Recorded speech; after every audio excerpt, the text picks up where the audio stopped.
Good evening again, and we will continue with the Bodhicharya Avatara text. So yesterday I mentioned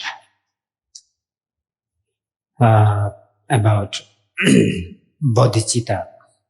So what is bodhicitta? Bodhicitta, just to remind ourselves, is the mind of awakening, and the actual bodhicitta or the absolute bodhicitta is present within our being. So we are not looking outside to find this bodhicitta.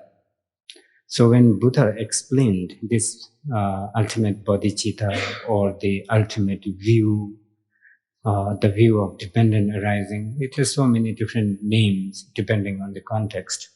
So, Tathagata Garbha in the Mahayana sense, Buddhahood, Prajnaparamita, the perfection of wisdom, so to speak. Buddha explained in a different way that suits different mindset. So, in some of his teachings, especially in his first discourse, he said, know the suffering, that we are suffering. Basically, this is what is called the expedient teaching or the relative teachings. So he's not really meaning that when he says, know the suffering. Actually, when he says, know the suffering, Buddha is not asking us to, explore and try to find the ultimate suffering. But what Buddha is trying to explain is to explain the ultimate truth, the absolute bodhicitta. But for some of the beings, it is difficult to directly connect to directly explain the absolute truth. For example, there's a story that when Manjushri, the bodhisattva of wisdom, talked about shunyata, emptiness, it is believed that, some of the arahats, they had heart attack. Because for them, shunyata is not digestible. They couldn't really chew and digest. At the moment, we don't understand anything. Even I don't understand shunyata. Just because it is in the book, I'm talking shunyata. But I don't have the understanding of shunyata. Even the intellectual understanding of shunyata is not there in me. If I really understand shunyata, it is a big deal. It is not that easy to digest. Because it destroys all the conventional realities. And that puts you in a situation where you don't have the root at all. If you don't really, fully understand and take it. So that's why Buddha, taught the ultimate truth or the ultimate bodhicitta, absolute bodhicitta, in a different way, so that different beings can gradually connect to the ultimate bodhicitta. So in the first, discourse, Buddha said, know the suffering. Then you know the suffering, and as you know the suffering, then you would like to find the cause of suffering, the root of suffering, in order to completely destroy suffering. you need to uproot the cause of suffering, the origin of suffering, through applying the path. So basically, the method and wisdom. So accumulation of merit and accumulation of wisdom. So there are so many different methods like 6 parameters, meditating and practicing the discipline, training in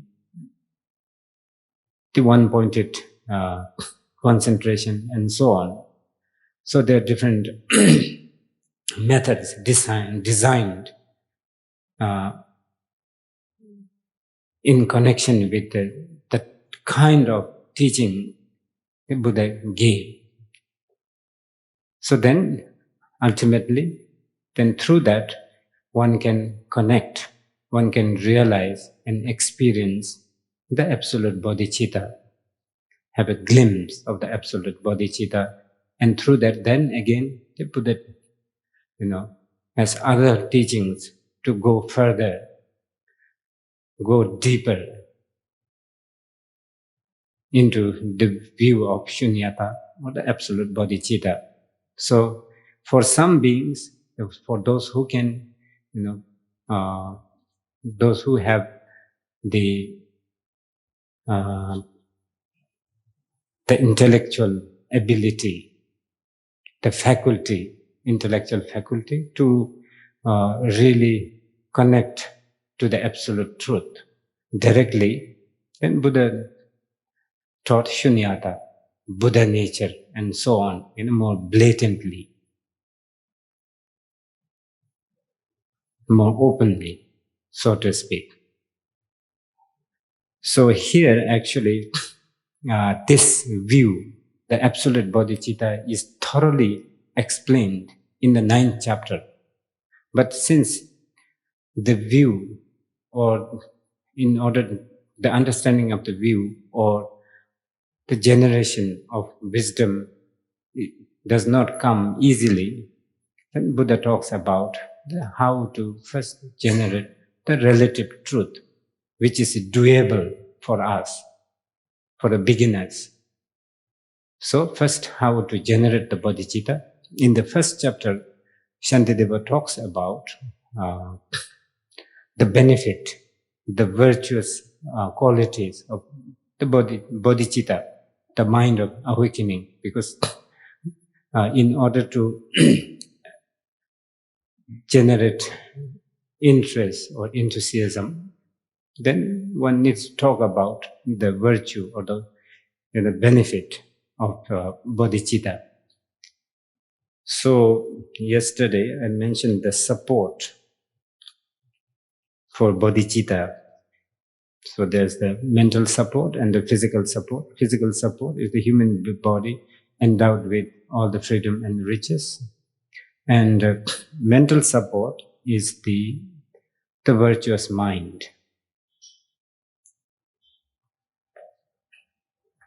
the positive mind or the virtuous mind. And then the benefits of bodhicitta, generating the bodhicitta or taking the bodhisattva vow. So one important benefit or the virtue of taking the bodhisattva vow or generating bodhicitta is the title of a person. Once the person takes the bodhisattva vow, the name or the title of the a person changes, and also the value or the meaning of the person, the value of the person changes. So the moment the person generates the bodhicitta, the mind of awakening, even if that person is an ordinary person who has been going through all the ups and downs a human being experiences, that person becomes bodhisattva, is referred to as bodhisattva. And in essence, the value of that person also becomes, the person becomes more precious.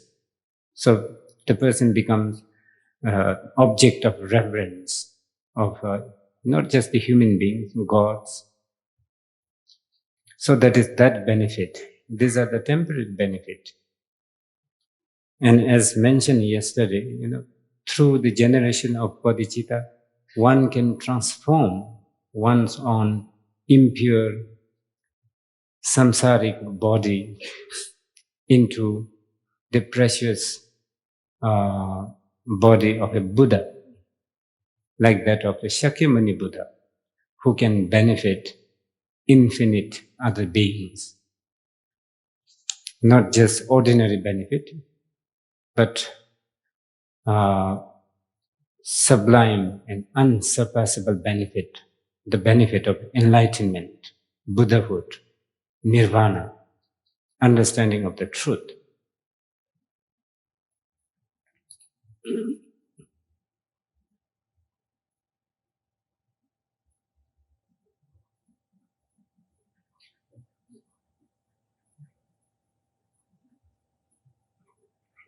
So actually there are so many benefits, but these are some of the benefits, main benefits of taking bodhisattva vow or generating bodhicitta. And these benefits are expounded in detail in many sutras and shastras.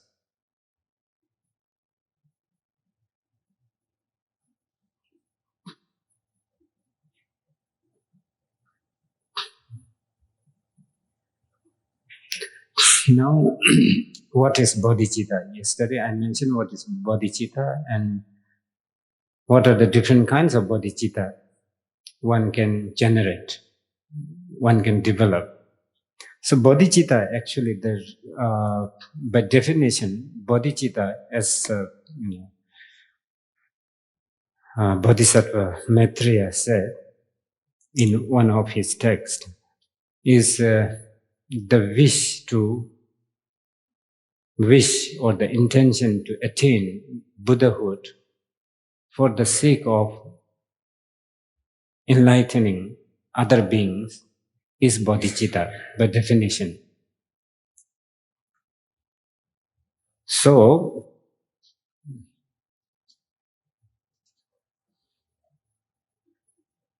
the relative bodhicitta, so to speak, the relative bodhicitta is the bodhicitta that is generated through using the supports, the external supports, the external factors, such as reading the sutras, Mahayana sutras, which explain the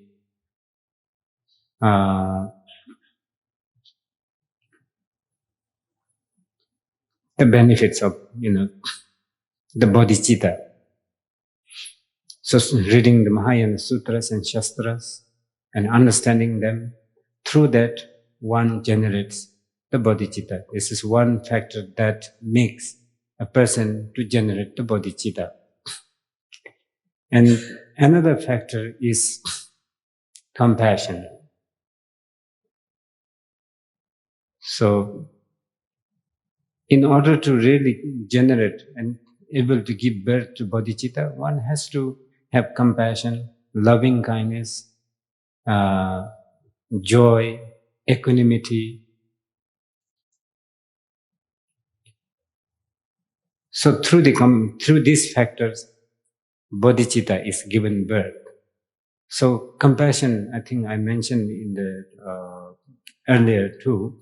Compassion is the wish that all beings are free from suffering, and the cause of suffering, the root of suffering, not just the suffering, because in order to get rid of the suffering completely, we need to get rid of uproot the cause, the kileshas, the negative emotions, the harmful emotions.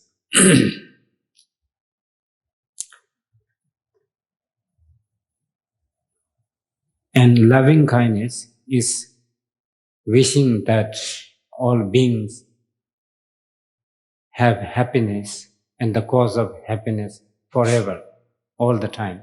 In other words, that beings are never separated from happiness and the cause of happiness.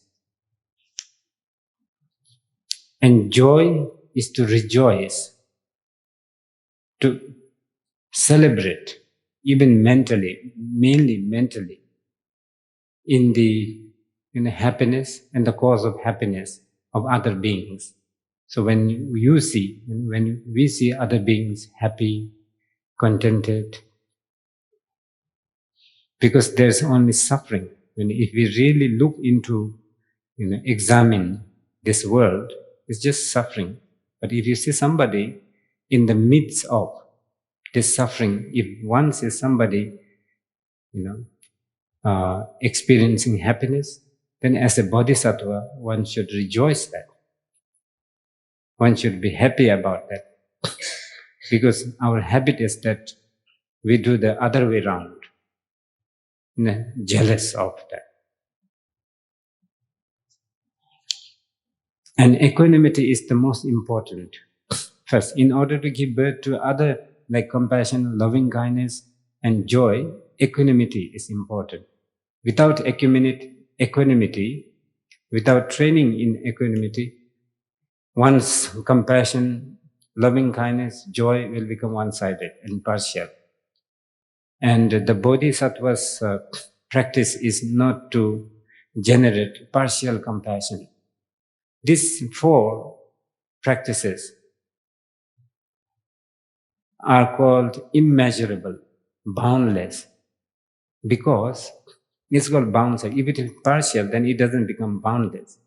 It's bound, it's limited, but it is boundless. They are boundless because of equanimity. The compassion is the same for, you generate compassion for all the beings equally. The compassion should be equal and the same for all beings, irrespective of whether other beings are your friends or enemies. So there's no partiality. There's no discrimination whatsoever. That's why the compassion is for all beings, and beings are infinite, boundless. That's why it's called immeasurable. And through this practice, it brings immeasurable benefit. Since this kind of compassion and loving kindness, they are not limited to one or two, because that compassion is ultimately aimed towards bringing the ultimate happiness, which is beyond happiness. And that's why our teacher, Dzongsa Khyentse Rinpoche, has written a book called Not for Happiness. The teachings of Buddha is not for happiness. Because happiness is also a compounded phenomenon. If we examine more deeply, that's why I think he's saying it's not for happiness. It's not like the pleasure. It's not for pleasure. And then the result of practicing this immeasurable is infinite Buddhahood, infinite wisdom, prajna paramita, the perfection of wisdom. So all the qualities are infinite. Benefit is infinite. Knowledge is infinite. Wisdom is infinite. Even the body of the Buddha is infinite. That's why there's this concept of emanation, manifestation, because it's not limited, it's not bound, it's become boundless. So these are these benefits. So the bodhicitta, the relative bodhicitta, is the wish to enlighten oneself, attain enlightenment for the benefit or in order to enlighten other beings. So the relative bodhicitta has two different kinds of relative bodhicitta. I'll explain the absolute bodhicitta later on. And also I was just explaining these causes. which gives birth to the factors that lead to the generation of bodhicitta. The other one is one of these factors. The most important, I think, is the uh, gushing out of the Buddha nature. The gushing out, the bursting out. Yesterday I mentioned, when there's a flash of lightning, then everything is clear. And this thought, the virtuous thought, is also the flashing out of the Buddha nature. So if there is no Buddha nature, there's no ground, there's no root. So there's no cause from where this virtuous thoughts and action would come out. So there's the gushing out or the bursting out of the Buddha nature. And another more important factor necessary for generating bodhicitta is the teacher, Mahayana teacher. So because when we say generate the bodhicitta, then we have to take the bodhisattva vow. And we take the bodhisattva vow from a qualified, authentic Mahayana teacher who has received the bodhicitta, who has generated the bodhicitta, practiced and experienced the effects of bodhicitta and realized the ultimate bodhicitta to a certain extent, at least.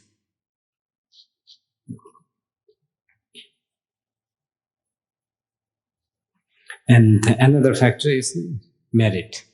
You need to have merit in order to generate renunciation, bodhicitta. Bodhicitta is also renunciation, by the way. There are many levels of renunciation. For the beginners, renunciation is to, because since we are so fixated, stuck in this, what we see and what we hear and what we experience in our day-to-day life, in this mundane world, then we need to detach from that. So that is one renunciation, one kind of renunciation. Because really to understand the nature of all these things and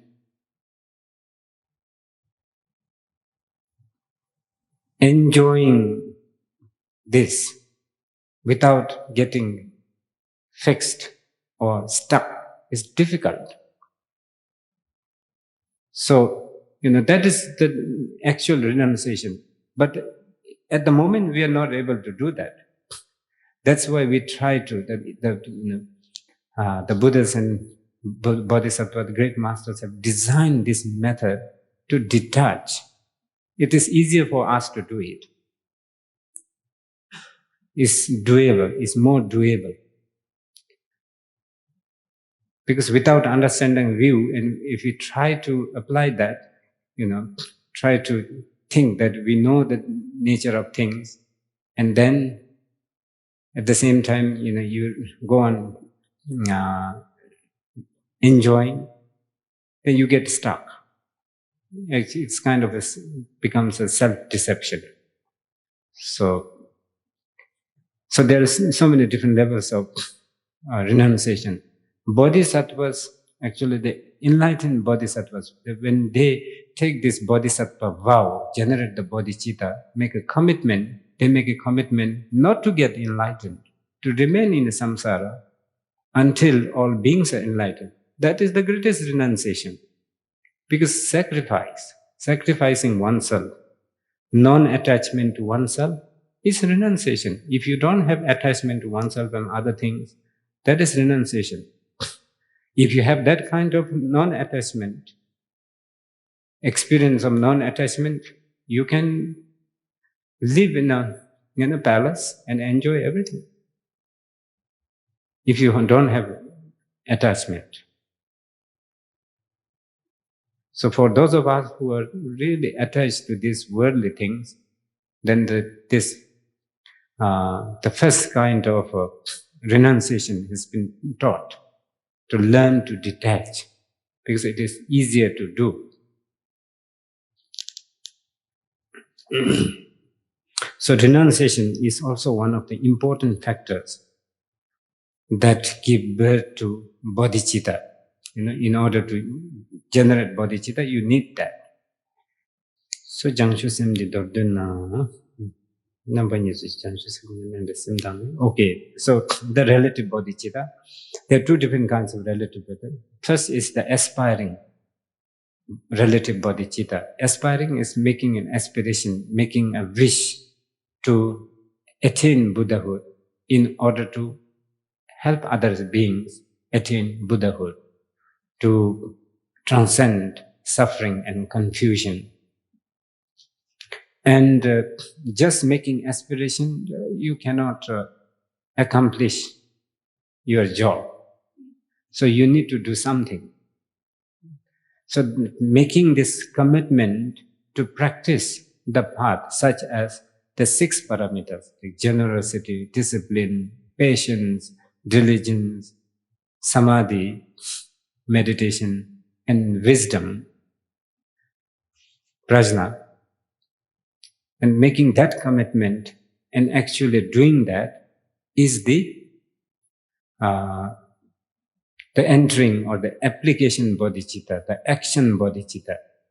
So once you make the aspiration, for example, I still remember that His Holiness the Dalai Lama visited in the 90s, I think mid-90s, visited Taiwan, and they were chanting this aspiration prayer. The nuns in Taiwan, they were chanting this aspiration prayer, and His Holiness commented after this.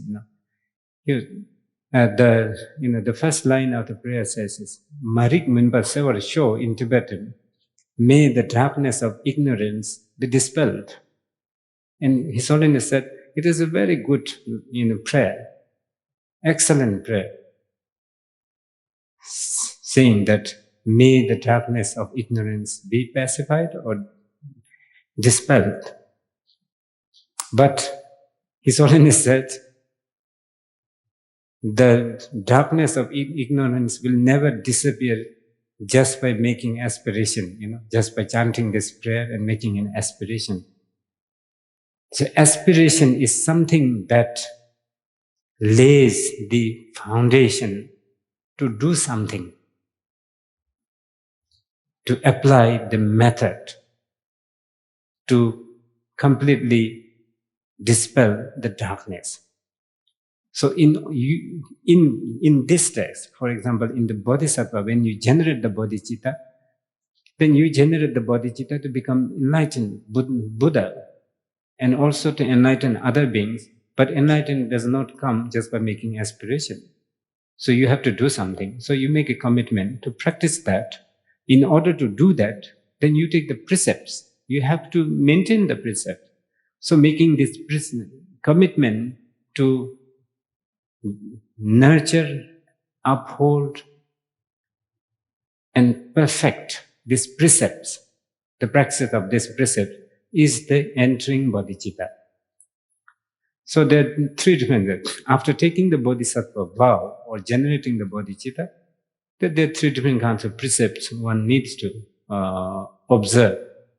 So this will come in the 4th chapter. Basically, 4th, 5th, 6th chapter are the chapters that explain the method for nurturing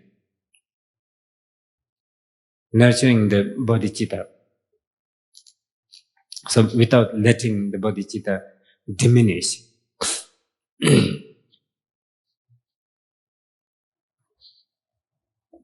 So the relative bodhicitta, there's the aspiring bodhicitta and the entering bodhicitta. And then after generating the relative, the aspiring bodhicitta, then you practice the path. And when you accomplish the practice, then you reach to the stage of understanding the absolute bodhicitta, the ultimate bodhicitta.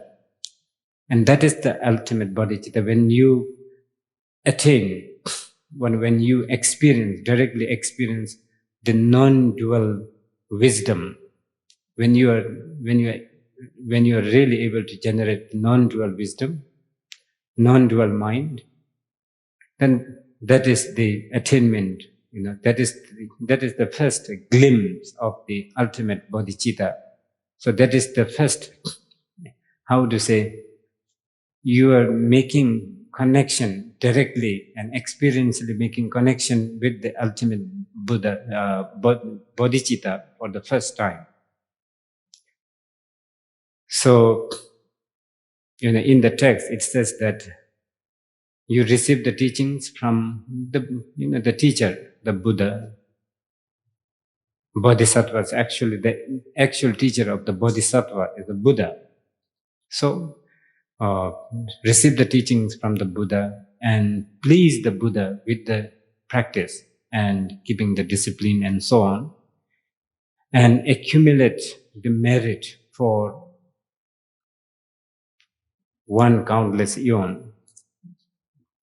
So that is a really, actually, these are relative though, one countless eons.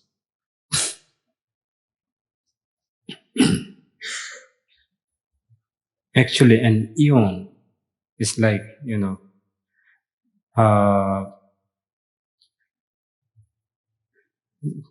the universe, the formation of the universe.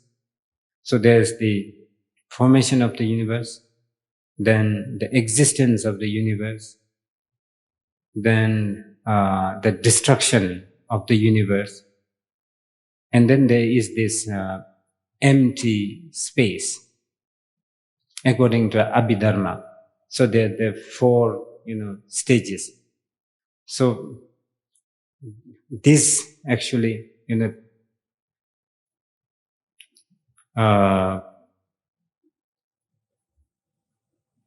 formation, existence, destruction, and the empty.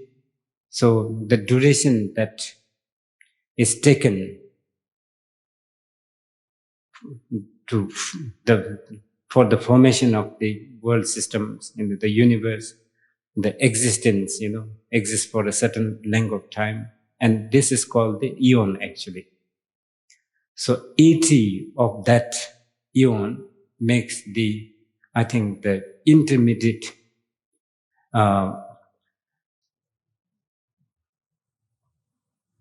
is called the intermediate eon, and 80 of those make the one countless eon. So numerically it's like 10 over 60. There's 60 zeros after one. It's quite long. But this is just a relative actually. It's relative. But, accumulating the merit and wisdom for one countless eon, then one realizes, the Bodhisattva realizes the true nature of the mind and the phenomena for the first time, and that is the stage where one attains the absolute or the ultimate bodhicitta. Then there are 10 stages. After that, there are 9 more stages of meditation and practice. And finally, when one is able to really get rid of all kinds of barriers, so to speak, the veils, the defilements, then one attains the absolute wisdom, or the bodhicitta, the Buddhahood. So, in other words, one fully connects to the Buddha nature or the Tathagata Garbha. So that's the relative bodhicitta and ultimate bodhicitta. So in order to reach to the state of ultimate bodhicitta, at the moment we generate and practice the relative bodhicitta. So in the relative bodhicitta, there is the bodhicitta of aspiring and entering. Aspiring bodhicitta is wishing to enlighten oneself and all other beings. And as entering bodhicitta is to make a commitment, generate this commitment to practice all the methods necessary to actualize the ultimate bodhicitta.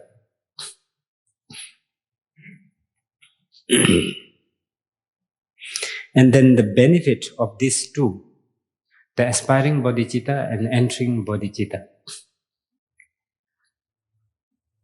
So basically, what is happening when you generate this aspiring bodhicitta and entering bodhicitta, the emphasis, the first emphasis, the emphasis for the aspiring bodhicitta is the compassion. So you are looking for, the compassion, and you are looking for the result in the aspiring bodhicitta. So the emphasis is the result, the Buddhahood, the attainment of the Buddhahood.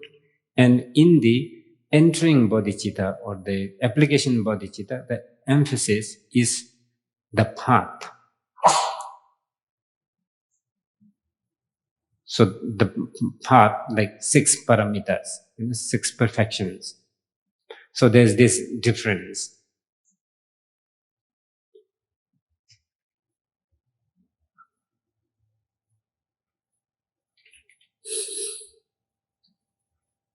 So this is actually the classical example of entering bodhicitta, and aspiring bodhicitta is,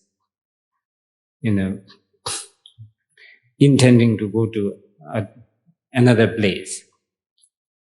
That is the aspiring bodhicitta, the example of aspiring bodhicitta, and actually going. You pack up your things, get ready, and actually going is the entering bodhicitta. That's the example of given in the text.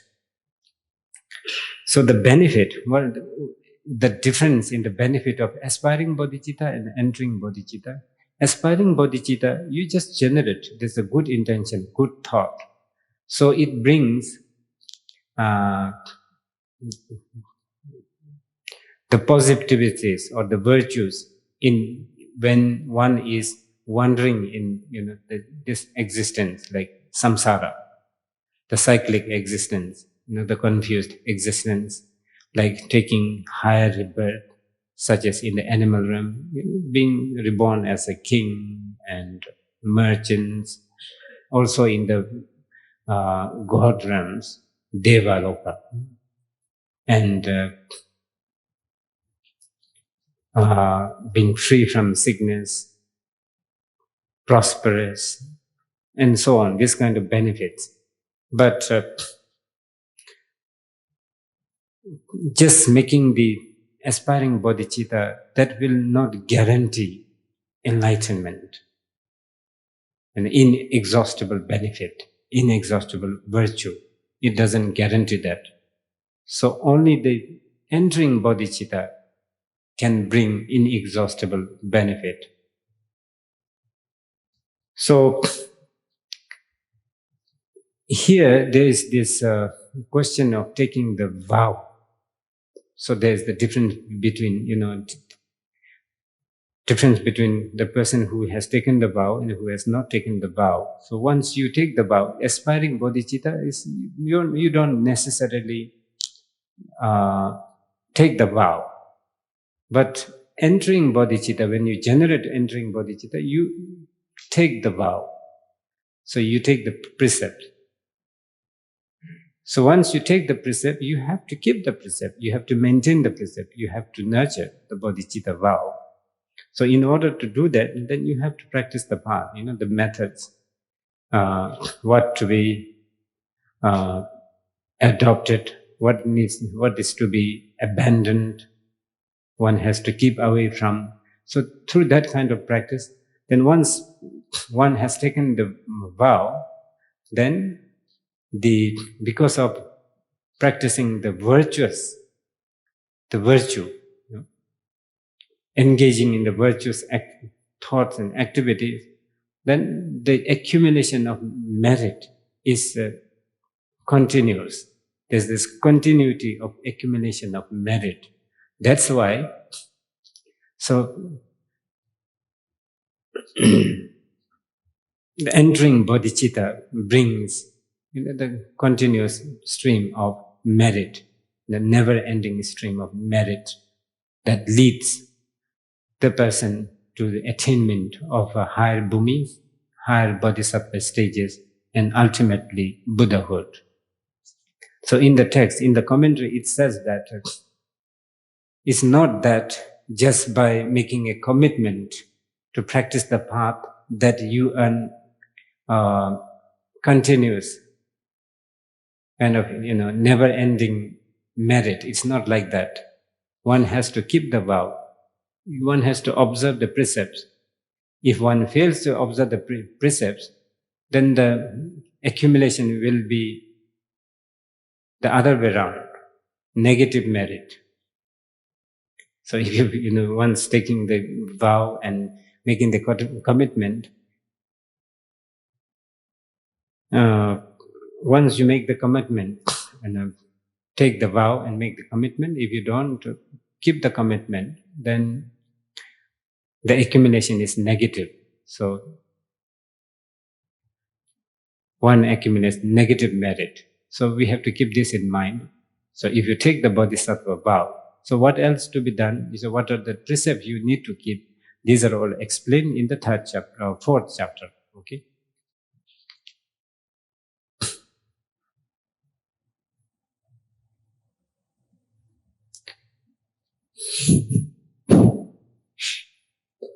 And then extolling or praising the person or a being who has generated the bodhicitta. So one who has taken the bodhisattva vow.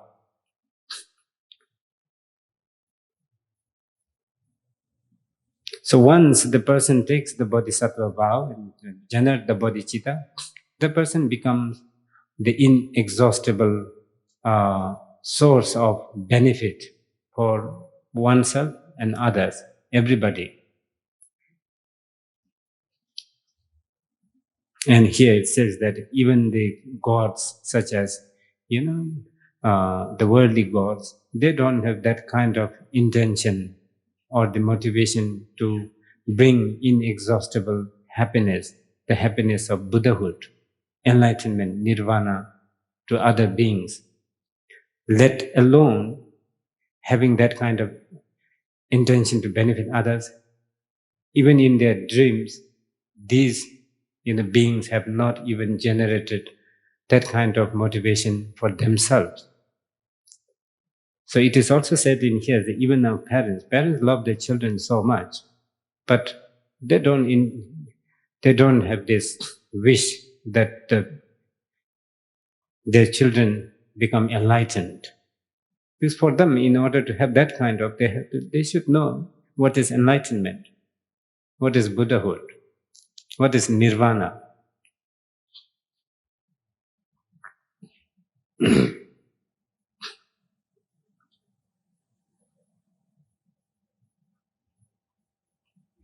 And the person who has taken this bodhisattva vow and generated this, the merit accumulated is immeasurable, is beyond measure, is limitless.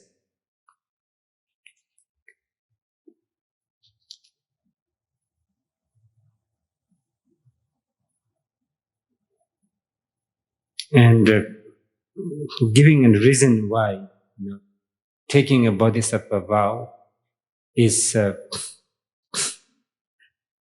has immeasurable benefit. Here it says, just having this intention, like mundane intention to help others, to benefit other beings, the merit accumulated through that kind of good intention, the virtuous intention,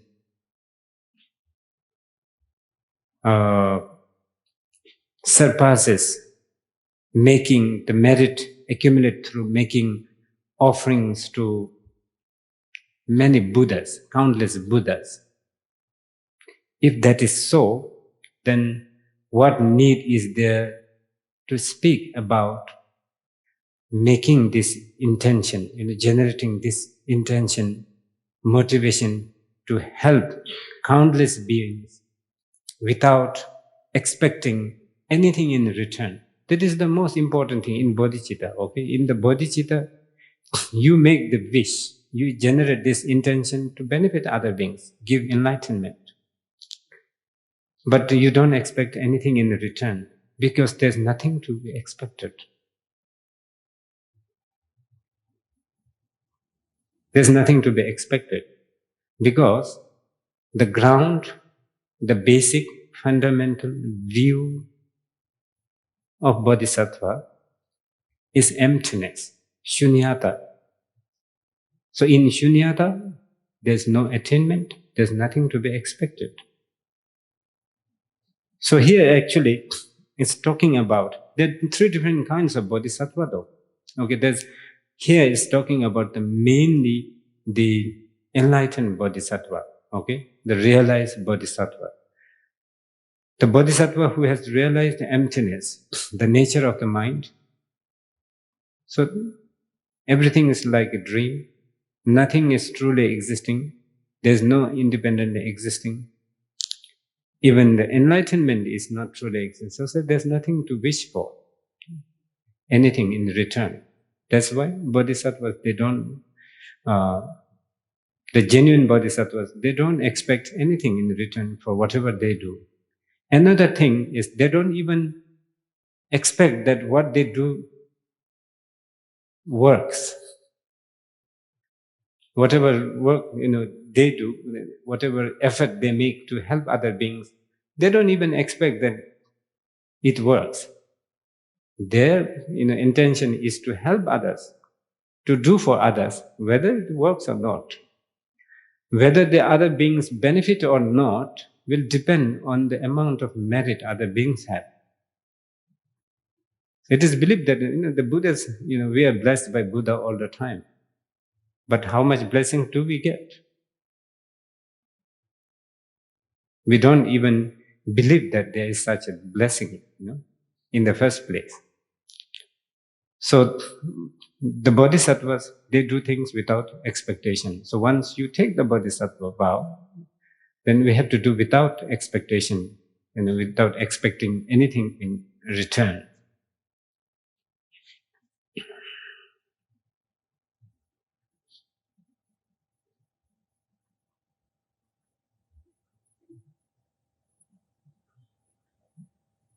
And then these are the benefits. So what kind of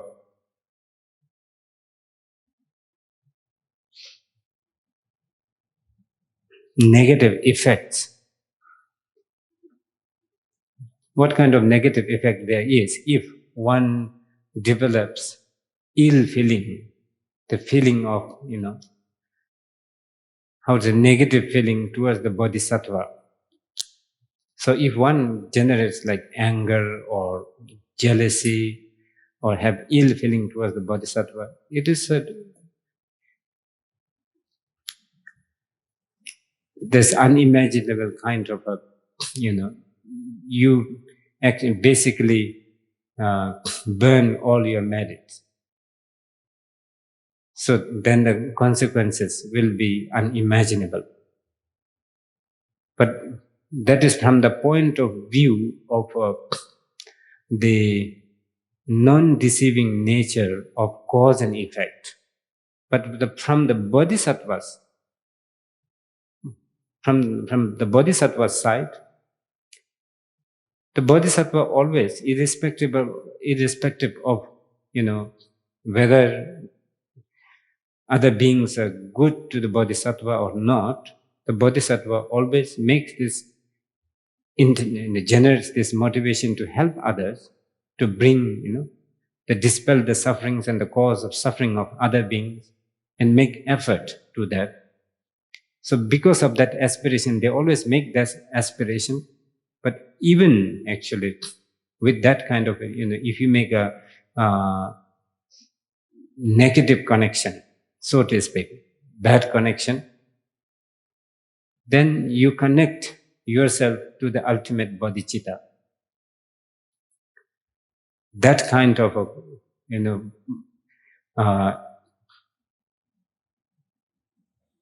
virtuous quality, the bodhisattvas have that kind of virtuous quality. So if, on the other hand, if somebody develops some kind of a devotion, appreciation for that, then the benefit from that will be manifold. So even greater than the consequences of having an ill attitude towards the bodhisattva. So bodhicitta actually, so basically talking about the bodhicitta, the benefit of the bodhicitta, generating the bodhicitta. So even an instant of generating the bodhicitta, it can really burn out the negativities one has accumulated, for ages. But you have to generate the bodhicitta genuine bodhicitta. So when one generates the bodhicitta, there are three different kinds of bodhisattva who generate. It will depend on your courage and confidence. One is one kind of bodhisattva is a king-like bodhisattva. So the king-like bodhisattva generates the bodhicitta that makes the wish to enlighten oneself first and then help other beings attain Buddhahood, enlightenment. So it is like the king, So the king has to, king becomes a king first, and then after that help the subject. And there is the sailor-like, the sea captain, like the sailor-like bodhicitta. So the sailor-like bodhicitta, the sailor sails together in a boat with the other people in the boat. Likewise, that kind of sailor-like bodhisattva generate this wish or the intention to enlighten oneself and others together. So it's the medium kind of, medium courage, bodhisattva. Bodhisattva having the medium courage. And then the third bodhisattva, the greatest bodhisattva, most courageous bodhisattva is the shepherd-like bodhisattva. The shepherd, that sends the flock before him or her, and then he or she walks behind. So likewise, that kind of bodhisattva generates the wish or intention to enlighten all other beings first, and then only the bodhisattva attains Buddhahood or enlightenment for himself or herself. So it will depend on what kind of courage one has.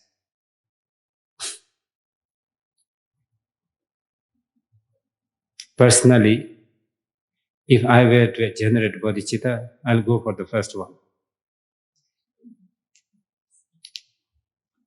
I'll go for the first one, king-like bodhicitta.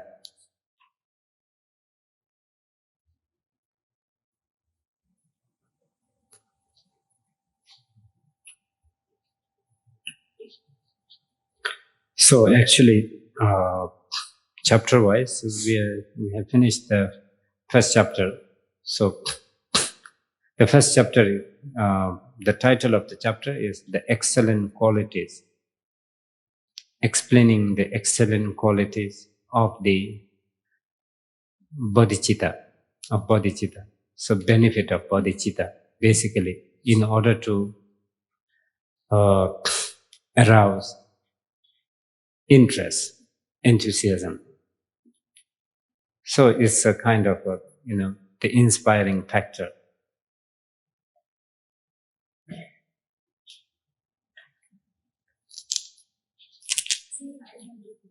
Yeah, you can ask question now.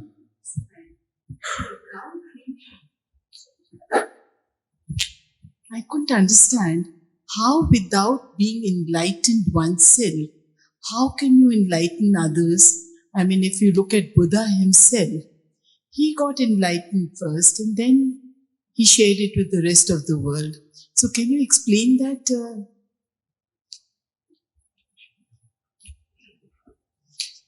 Okay. I think you are asking this question in reference to these three different kinds of bodhisattva. That's right, Yeah. that's right. But the reality is that the third one attains Buddhahood more quickly. The first one to attain. If there are three bodhisattvas making three different kinds of aspirations, the third one will attain Buddhahood first. Because of the intention, then the accumulation of merit is faster because of the courage and confidence. At the moment, we can only make aspiration and do whatever we can. But just to lead all beings, the other beings, to complete enlightenment in Buddhahood, then one has to become Buddhahood. But if one is a first Bhumi Bodhisattva, then one can help other beings to reach the first Bhumi Bodhisattva. If one is just an ordinary Bodhisattva, then whichever level one has, then one can lead to that state. But actually, it will depend. It will depend.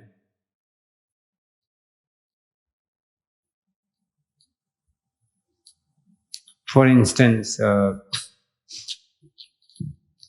are two forms of Mahayana.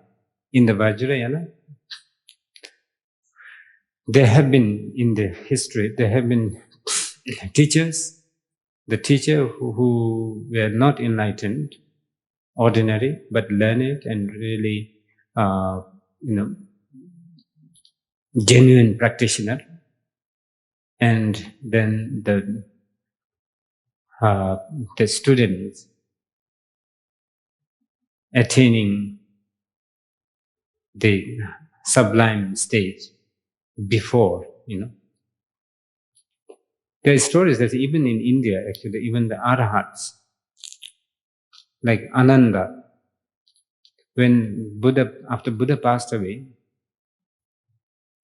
he attained arahatship after his student, some of his students. There are stories in the text. So basically, they are carrying those good karmas from an earlier life. Yeah, it will depend. Yes. But actually, now when we talk about the teacher, so we have, there are instructions, clear guidelines to look for a teacher.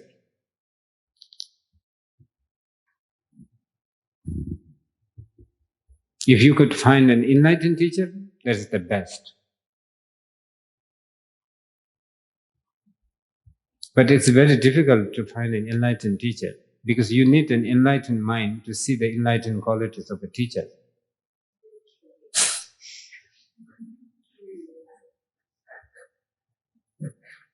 That's kind of tricky.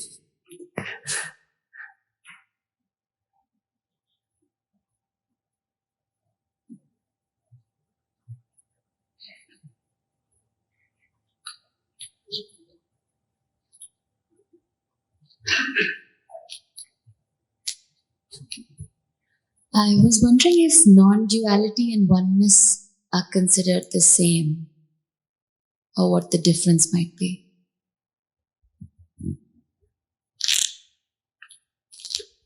I don't know, actually, oneness. I think oneness, because oneness means like we as a human being, all of us are human being. As human being, we are one. That kind of oneness, but non-duality is not like that.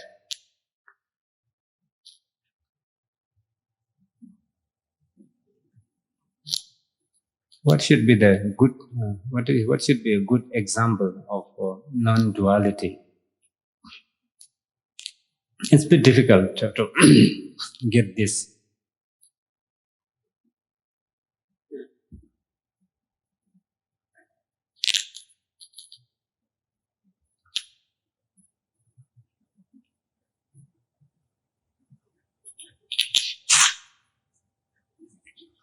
I think the other day there was this Ganesh Puja, and he was giving that story, but I don't know whether this will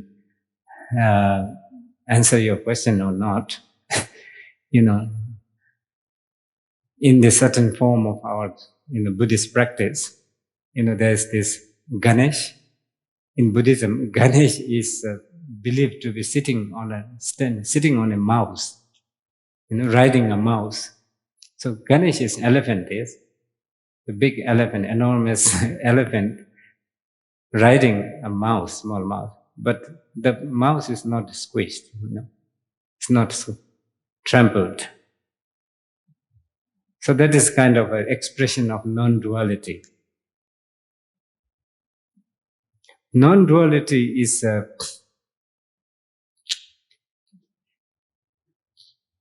there are no two independent things. That is non-duality, basically. That there are no two independent entities. That is non-duality. For example, when you look in the mirror, the reflection in the mirror appears because of the glass and you looking at the mirror, and then light and other conditions. But at the same time, the one in the mirror is not you. The one in the mirror is not you. But even if that is not you, but you appear there, you're not in the mirror, you have not gone into the mirror. So that is one way of explaining non-duality. I think we have to discuss further.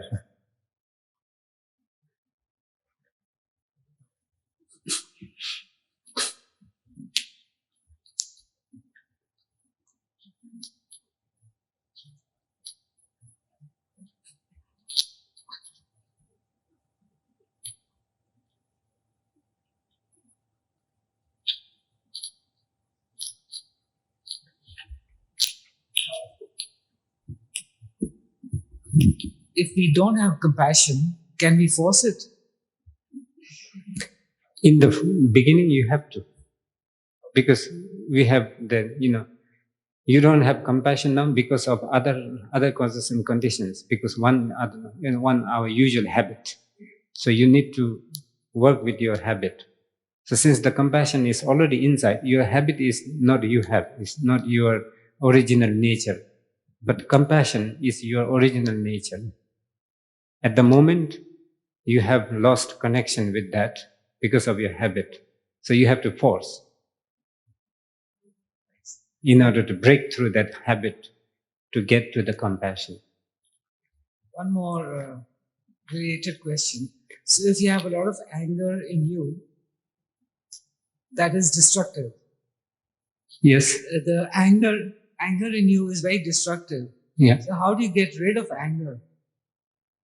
You have to do it slowly. You have to do it slowly. You have to do contemplation. You have to do, there are contemplative meditations, like analytical meditations. So first you analyze, you have to examine anger. So now, anger comes from causes and conditions. It doesn't come naturally. It's not natural. It's not your nature, okay? So when anger comes, there must be some factors that lead to the rising of anger. So maybe if you might be angry at somebody. So you just examine, where has this anger come from? From the object, from that person who has irritated you.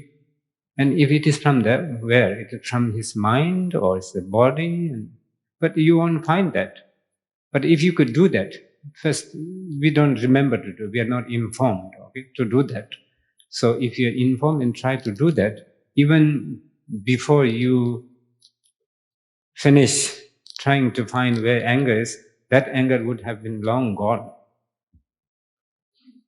So you have to train like that gradually. But the anger will come again. You have to accept that, because we have not actualized the antidote yet. Our antidote is not strong enough to not let anger happen.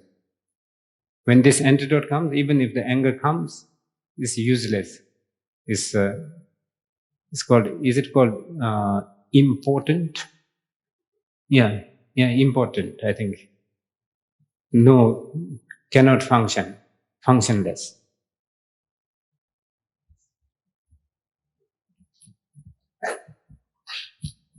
How important is breath in the Buddhist way of thinking? Breathing and the breath.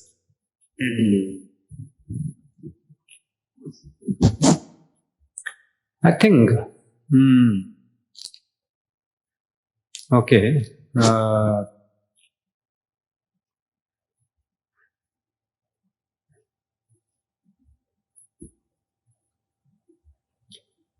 Actually, we have body, speech, and mind, yes?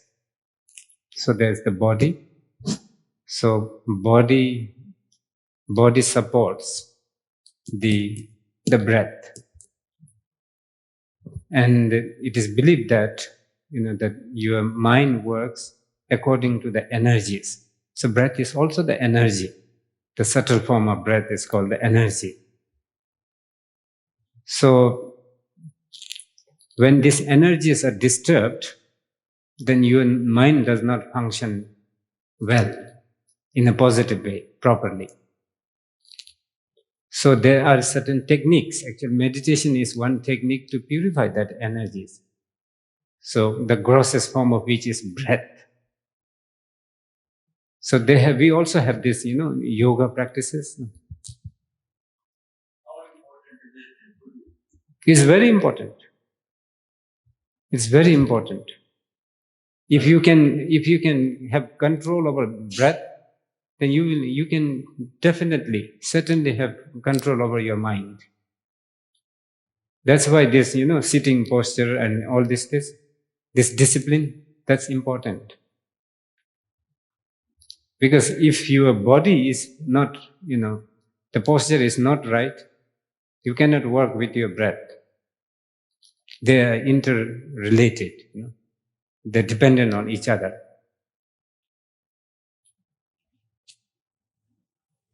And there is one form of Buddhism where everything is very important. All the elements of your being is equally important.